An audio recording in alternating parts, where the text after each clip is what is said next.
Hello বন্ধুরা, কেমন আছো? আশা করি নিশ্চয়ই ভালো আছো।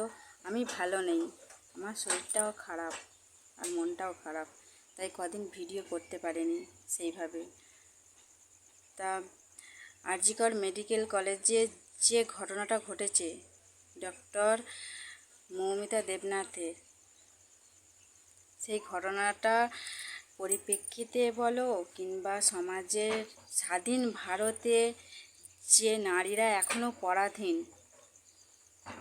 দিনে দুপুরে রাস্তাঘাট চলতে পারছে না, স্কুল কলেজে যেতে পারছে না, ভয়ে আতঙ্কে দিন কাটাচ্ছে, সেই সব কিছু কথা নিয়ে আজকে আমি তোমাদেরকে কিছু বলবো। হয়তো কবিতার রূপ দিয়েছি, কিন্তু তোমাদের কাছে কবিতা হতেও পারে, নাও পারে। আমার এই কথাগুলো শোনার পর বা এই কবিতাটা শোনার পর তোমাদের যদি ভালো লাগে অবশ্যই আমার একটা কমেন্ট করে জানাবে। আর আমি চাই, যদি মানুষ হও, সে তোমরা মেয়ে কিংবা ছেলে, যদি মানুষ হও তাহলে আজকের আমার এই ভিডিওটা অবশ্যই অবশ্যই শেয়ার করবে সকলের কাছে। জানি আমি ভালো লিখতে পারি না, ভালো করে কোনো আবৃত্তিও করতে পারি না, তাও আজকে কলাইন তোমাদেরকে শোনাচ্ছি।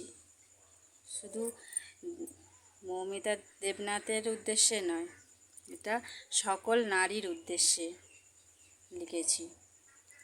আমাদের দেশে লক্ষ্মী, সরস্বতী, দুর্গা, মা কালী সকলকেই তো পূজা করা হয় দেবী শক্তি রূপে, অথচ দেখো আমাদের সমাজে আমাদের কোনো দাম নেই। জীবনটা পুরো খেলনা হয়ে গেছে। যখন তখন যে কোনো পশুর হাতে শিকার হতে হচ্ছে যে কোনো মেয়েকে। অকালে জীবন শেষ হয়ে যাচ্ছে, শেষ করে দিতে হচ্ছে ওই পশুদের হাতে। কেন হচ্ছে এরকম? কী জন্য হচ্ছে? অনেক রিলস দেখলাম, অনেক ভিডিও দেখলাম, ফেসবুক, ইনস্টাগ্রাম, ইউটিউব সব জায়গাতেই দেখলাম সবাই সবারকার মতো করে বানিয়েছে, তৈরি করেছে। সবটাই সবার জানা পুরো কথাগুলোই, তাও আমি কলাইন বলছি। ভালো লাগলে লাইক কমেন্ট শেয়ার করো।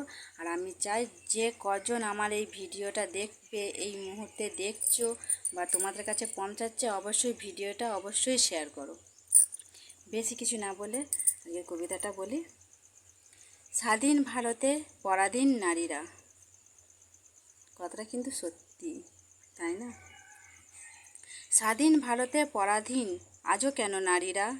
ওগো তোমরা পুরুষ জাতি, প্রেমের নামে করছো কেন ছলনা? পবিত্র ভালোবাসার নাম নিয়ে করছো খেলা মেয়েদের মন নিয়ে, তাদের দেহটাকেও বাদ দাও না। ওগো পুরুষ জাতি তোমরা বুঝতে কেন পারো না? তোমার ঘরেও আছে মা বোন, কোনো আত্মীয়ও বাদ যায় না। তবে কেন করছো খেলা মেয়েদের ফুলের মতো জীবন নিয়ে? তোমাদের ভয়ে পারছে না যেতে স্কুল কলেজ কিংবা অফিস রাস্তাতে। স্বাধীন ভারতে পরাধীন মেয়েরা পারছে না তাদের জীবন নিজের করে কাটাতে। অথচ ওই নারীরাই 10 মাস 10 দিন গর্ভে ধরে গর্ভযন্ত্রণায় ছটফট করতে করতে ওগো পুরুষ জাতি তোমাদের জন্ম দিয়েছে, দেখিয়েছে পৃথিবীর আলো, করেছে লালন পালন। আবার দেবী শক্তি হিসাবে করছো পূজা মা দুর্গা, লক্ষ্মী, সরস্বতী, মা কালীকে। তারাই যখন মেয়ে মানুষ হয়ে জন্ম নিয়ে আসছে এই ধরনীর কোনো মায়ের কোলে, বলো তখন হচ্ছে কেন অবিচার সেই নারীটির সম্মান নিয়ে? তাই তো বন্ধুরা, আমরা পুজো করছি দেবী শক্তিকে, অথচ দেখো সেই দেবী যখন মানুষ রূপে মায়ের গর্ভে জন্ম নিয়ে মেয়ে হয়ে আসছে এই ধরনীতে, এই পৃথিবীতে, তখন তার সাথে একই ঘটনা ঘটছে, একই ঘটনার শিকার হচ্ছে। কেন হচ্ছে এরকম ধারা?